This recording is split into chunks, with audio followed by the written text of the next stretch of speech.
Welcome back, Desmond. You'll be happy to hear there's actually good news for once. Yeah? I've managed to locate a power source, and it's relatively close by. Up for a trip to Manhattan? Is it safe to leave? Abstergo's gotta be looking for us. Obviously, it's not safe. Can't exactly sit around here hoping to get lucky, though, can we? We need that power source. Besides, I'm sure you can cook up some way to hide our movements. Maybe. The Templars have access to all kinds of satellites and camera systems. We'll need to find a way to mask our digital signature. I can probably camouflage the van, too. But there's not much I can do for us. That's an easy one.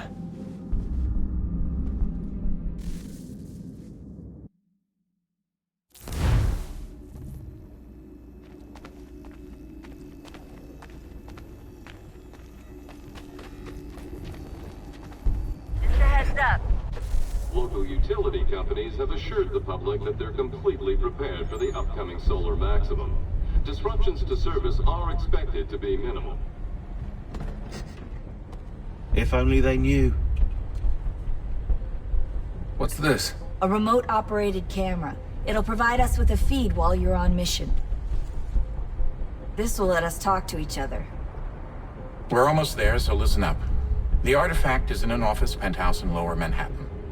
At this time of night, direct infiltration is going to get you noticed. I think we're better off having you drop in from above. What do you mean, above?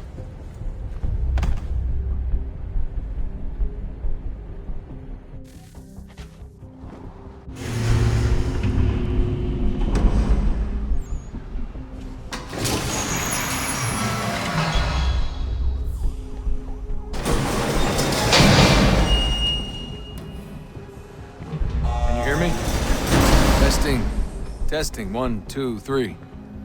Yep, read you just fine. Now why don't you power up the camera?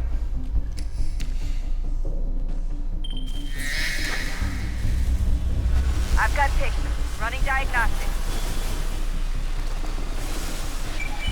Perfect. I've got a nice, strong signal.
Seriously, Sean?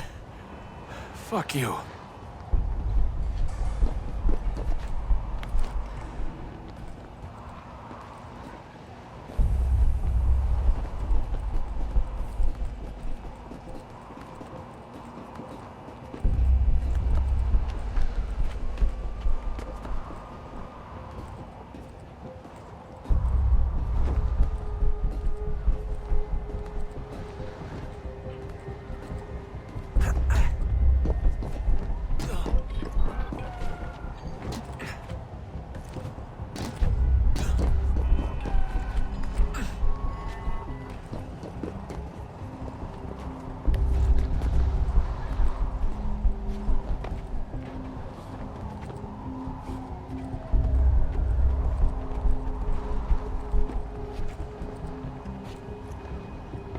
Jesus. Look on the bright side. No security to worry about. And on the not so bright side, the slightest misstep means you're effectively paced.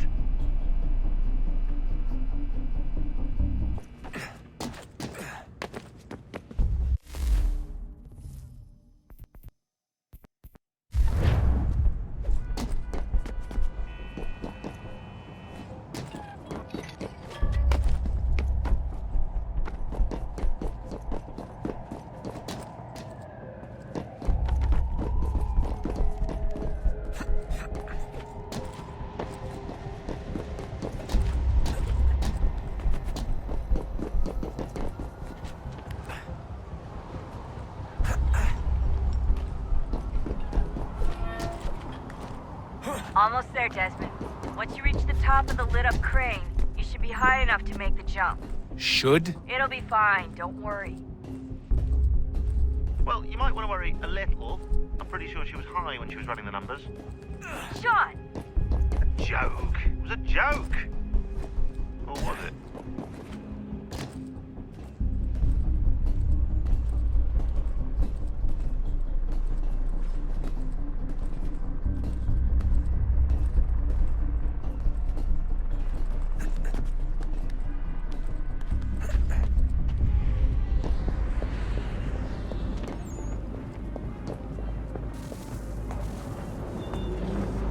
Jump when you're ready, but wait for my signal to open the chute. Timing's really important here. Too soon or too late, and you'll miss the building.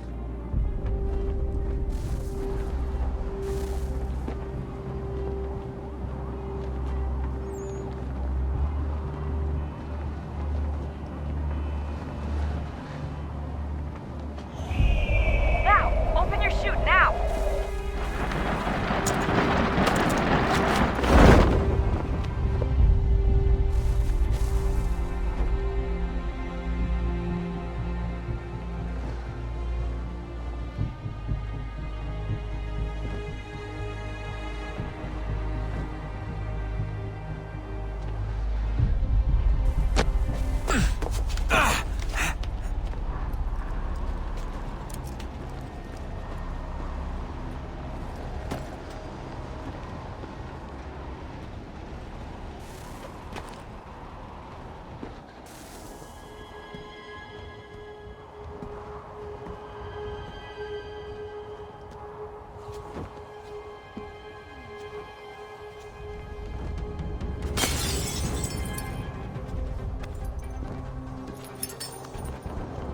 That wasn't so bad.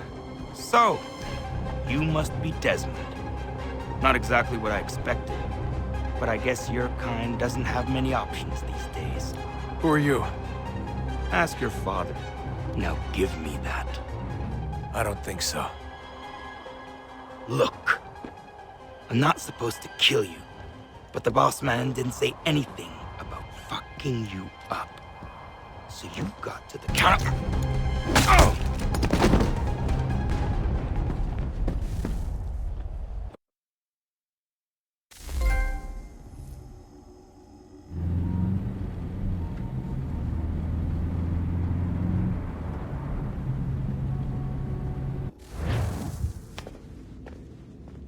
So who the hell is Daniel Cross? Believe it or not, he used to be an assassin.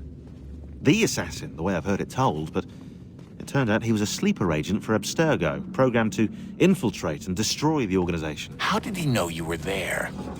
We could be compromised. They must have caught me snooping inside their network and sent Cross to see what we were after. If they were aware of our current location, we'd know. Though, I will say this, it doesn't bode very well for future expeditions. I've set up some cameras topside. If anyone shows up, we'll see it. I'd suggest you go see about finding a socket for that power source. Or we can return to Connor if you prefer. All the artifacts in the world won't mean a thing without the key.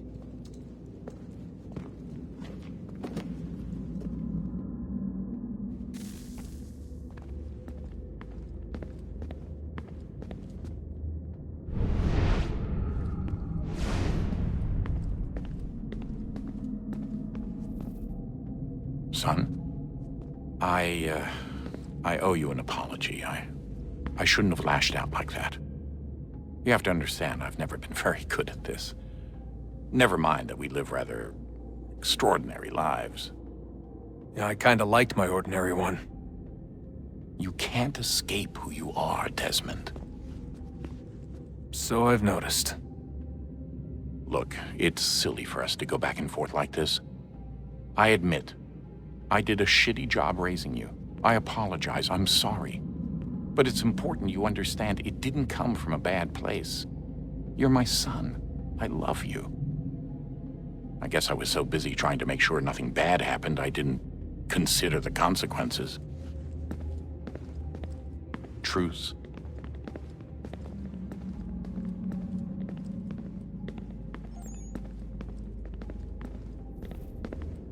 I can't believe it's taken me so long to ask, but... how's Mom? She's not... No. Your mother is fine. We decided it was safer if we split up for this job.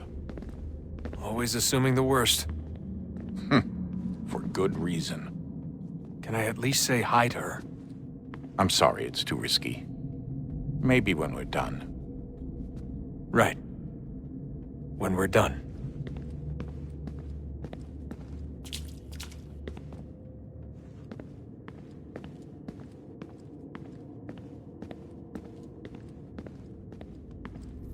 Ah, Desmond, there you are. Can I ask a favor? Maybe? When this is all over, I'd like to try turning the dial back on the Animus. Like, all the way back. To the time of the first civilization. You think it would work? There was no real loss of fidelity when you visited Altair. Then again, that was about 1,000 years ago, and I'm looking at going back at least 70,000 more. Sure, I'd be up for it. It'd be interesting to see what things were like back then. Excellent. I think it would prove most enlightening.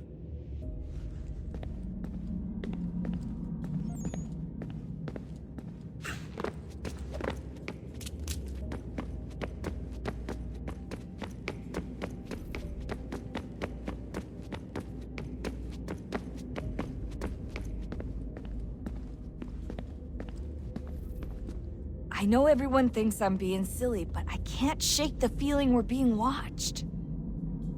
We are being watched. By Juno. Or some version of her. Do you think it's a recording? Or is she a ghost? Or something else? Is she talking to us the way Minerva talked to Ezio? No clue. I mean, who knows what else they were working on down here? There's still so many rooms we don't have access to. But do you think she's like literally down here, waiting somewhere, still alive? Still alive? That's mental. That means she'd be at least 75, 80,000 years old?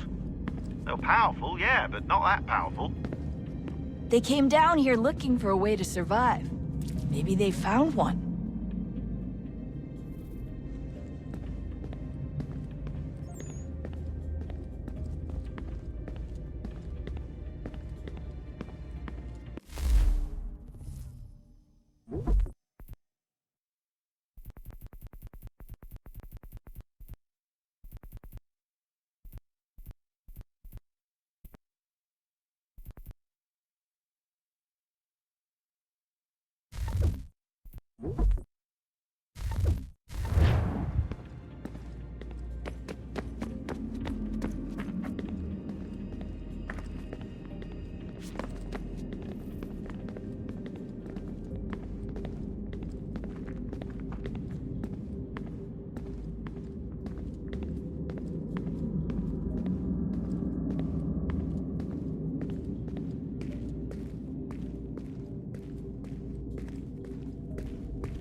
Beginning, when we thought we could be saved, we sought to face the sun's wrath and contain it.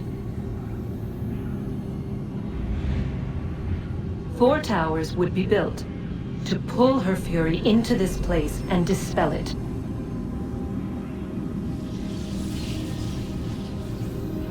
But even with all we knew, with all we had, it would take too long. 1,000 years we could labor, and still the work would not be done. The first tower was never completed. The project abandoned. We moved on. But while we labored on other endeavors, a few returned.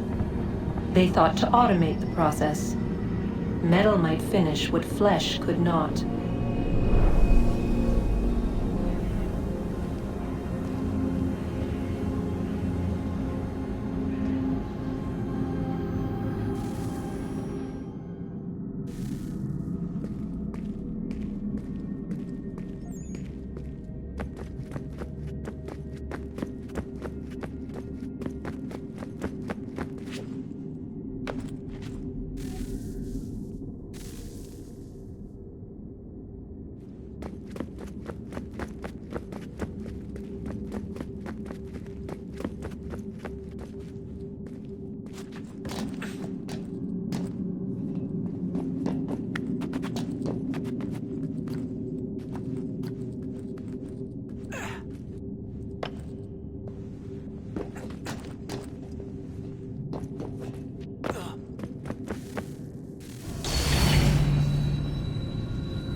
If we could not meet the sun's cruel embrace, perhaps we might rebuke it. Already we could generate fields to protect us in times of strife. But these were small and simple things. To replicate them on a scale the size of a world, we lack the energy to make it so. Half the world, they said then. It is better than none at all. We tried. Again, we failed. A quarter, they asked. Even this we could not do. A sixth, an eighth, a tenth, they cried. The answer was still the same. Perhaps in time a city might be spared. But it was time we did not have. So we moved on.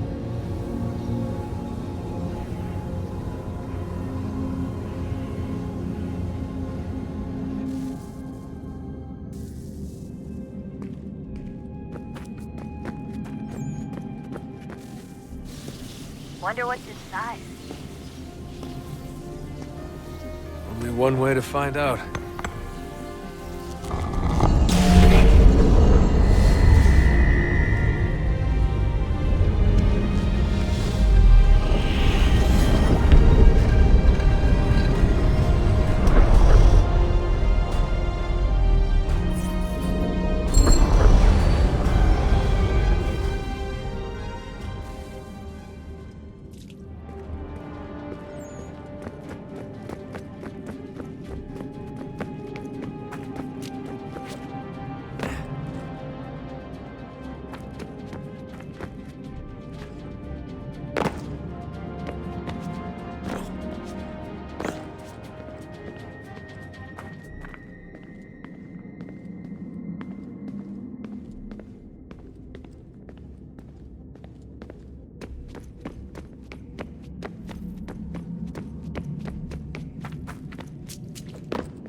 What is a fact?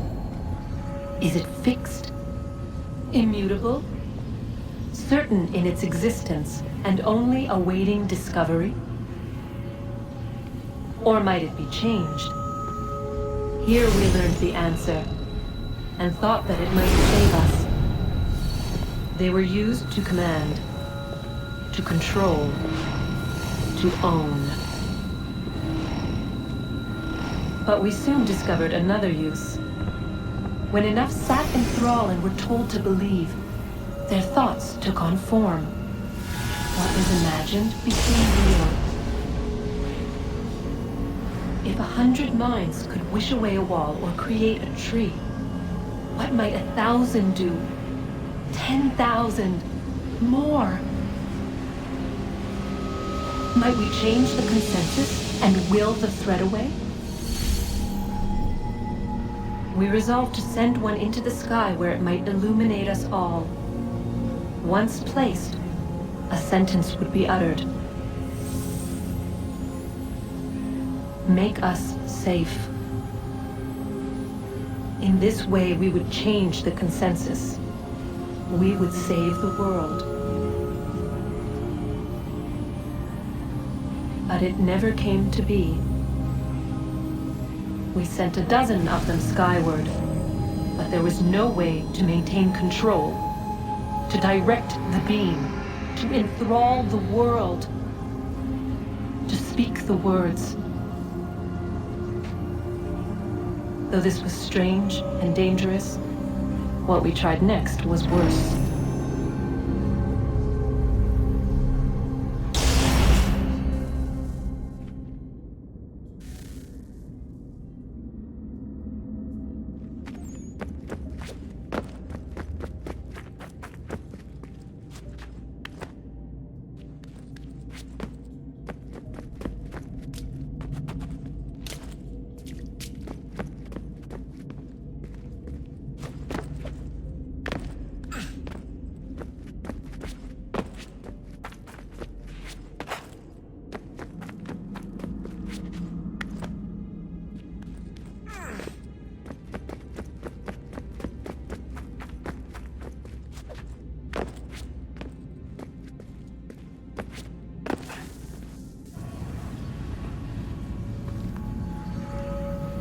Our first instinct was to travel back, to change the past.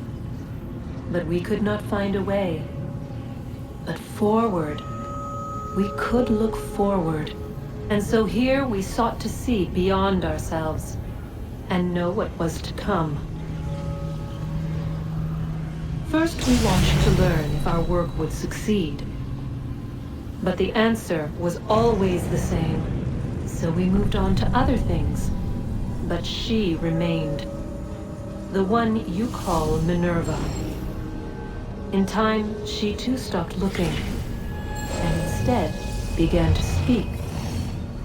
She called out across time, in the hopes that you might be saved.